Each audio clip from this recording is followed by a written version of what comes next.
são deles, portanto, desvio e corrupção. É um tema que é importante na novidade no Brasil e que acarreta custos imensos, né? Inclusive afugentando investimentos estrangeiros. O Brasil já tem de longa data essa fama de ser um país corrupto. O que deve ser feito para combater a corrupção? Desburocratizar, descentralizar. Vai acabar? Não, vai diminuir. Então, quando você acaba com a corrupção, isso está inerente do ser humano, você tem formas de evitar. Quanto mais você burocratiza, quanto mais você centraliza, você mais colabora para aguçar este instinto maléfico do ser humano.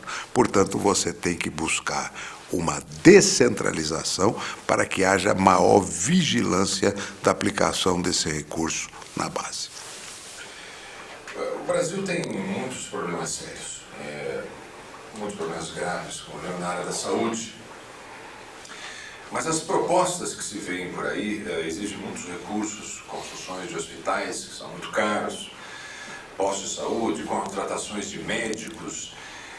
Existem soluções mais rápidas, mais viáveis, na sua maneira de entender, que possa iniciar um processo de recuperação da saúde brasileira? Olha, você tem um verdadeiro cartório central na saúde brasileira em termos da concentração dos recursos. O que tem de chupim na volta desses recursos, ou de vampiros, de que vai desde o banco de sangue até o problema da distribuição dos remédios, já se formou uma crosta de espertalhões em volta desses recursos.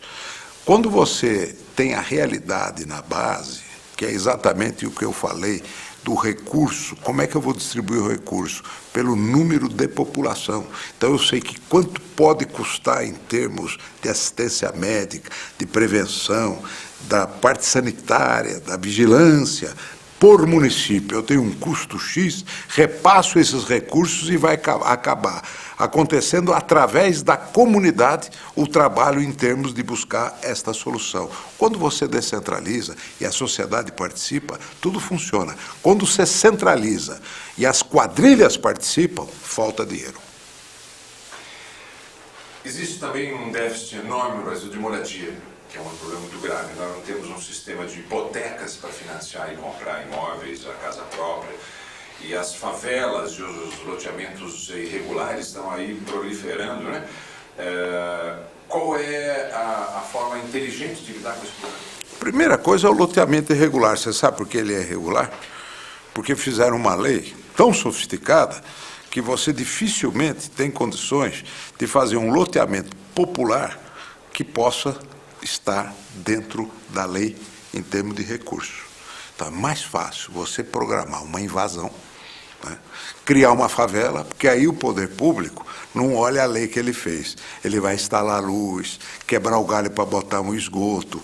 Então, hoje, o que é uma favela, se não uma demanda não assistida de oferta de lotes urbanos a custos compatíveis com o poder aquisitivo do cidadão? Portanto, você tem uma legislação que criou o sistema de oferta de lotes no Brasil absolutamente fora da realidade em termos do poder aquisitivo. Se você mexe neste processo, você terá condições de consequências imediatas de ter um bairro organizado e não uma favela remediada. O senhor sabe qual é hoje a carência das habitações populares, a casa popular hoje no estado de São Paulo? Não sei os dados em mãos, mas posso lhe garantir que você, no estado de São Paulo, mudando esta condição, a iniciativa privada se incumbe de atender a toda esta demanda com o apoio de infraestrutura do poder público. Não é o poder público que vai poder juntar, organizar, não precisa, a iniciativa privada faz. O que você tem é que criar as condições para tornar barato na ponta. O dado eu não tenho, mas posso tê-lo.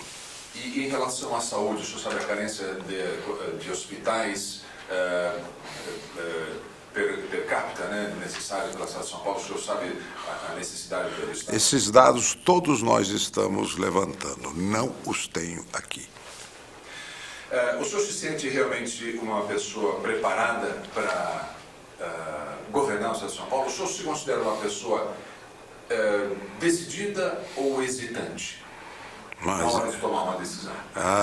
Eu erro por tomar decisão e não por não tomá-la. Posso dar um exemplo da minha vida. Quando fui jogado no fogo para ser secretário da Agricultura, eu não diferenciava caqui de tomate. Quando eu entrei, foi uma crítica generalizada. Eu não era agrônomo, não era veterinário e não tinha interesses no ramo. Tinha raízes no ramo, né, e conhecimento de administração. Meu primeiro ato, quando a assessoria veio até mim, eu pedi a eles, por favor, me deixe um pouco livre para que eu possa correr o Estado, conhecer todas as dependências da secretaria, aí eu volto para nós montarmos a assessoria. Quando eu voltei, eu descobri que eu conhecia mais que a assessoria, porque tomei contato com o lado prático e administrei a secretaria a partir das direções que existiam na ponta, sem nenhum tipo de intermediação. Posso dizer na história que foi uma das gestões mais profícuas da Secretaria da Agricultura, não dita por mim, por todos os técnicos que estavam lá dentro. Isso é administrar. Administrar, eu sei. Você, quando administra e sabe administrar, não importa o ramo de atividade. O que importa é exatamente você ter o conhecimento exato daquilo que você vai fazer a partir do que você ouviu e conversou. O senhor falou há pouco sobre o começo da nossa entrevista, que abriu mão, pediu demissão no primeiro dia, como empossado com o governador Fleury, e disse que não queria fazer parte do jogo. Eu fiquei curioso. Que jogo é esse? Bom, que jogo foi esse? Primeiro, a conversa que eu tive com ele foi muito franca, né? Porque eu concorri como senador e perdi a eleição. Perdi para o Suplicy. E ele ganhou para governador. A minha colocação para ele foi muito clara. Fleury, você foi eleito. Você é obrigado a engolir determinadas coisas. Eu não fui eleito. Eu fui dispensado de engolir determinadas coisas. Por isso, não vou assumir. O que é engolir determinadas coisas? O conflito dele depois com o Quercia, que se tornaram inimigos de morte, eu acho que é a história que está aí contada. Muito bem. Desculpe, foi só uma parte, né? Só está falando da secretaria, me voltou a mente aqui. Legalizar posse de terra é uma boa maneira de lidar com o problema, já que nós estamos falando de favelas e loteamentos? Mas não com essa reforma agrária ridícula que estão fazendo. Que o sujeito que vai lá não tem... Todos os assentamentos agrários que fizeram, o sujeito pegou a terrinha, depois vendeu, saiu, na sua grande maioria. Fazer esse romantismo de 2 hectares, isso não existe na agricultura moderna. Na agricultura moderna, o que você tem é exatamente a tecnologia aplicada, a produtividade aplicada, e quem define o tamanho da propriedade é a capacidade proprietária. Tem gente que não tem capacidade de ter um alqueire, e tem gente que tem capacidade para tocar 40 mil alqueires. Portanto, este conceito da ocupação de terra, ela tem que ser a partir do uso da terra e o resultado que vai sair de lá em termos de produtividade. Agora, como é que você vai fazer um processo como esse? Através do processo de titulagem, regularização das terras. Uma terra que não é regularizada, ela não pode ter, por exemplo, culturas perenes. Aqui no estado de São Paulo, só 2 lugares não passou o café. O café foi o grande regularizador fundiário do estado de São Paulo. Ele só não passou pelo Vale do Ribeira e o Pontal de Paranapanema. Até hoje, o estado de São Paulo não regularizou essas terras em termos de titulagem. O senhor é um empresário conhecido, dirigente de uma associação patronal.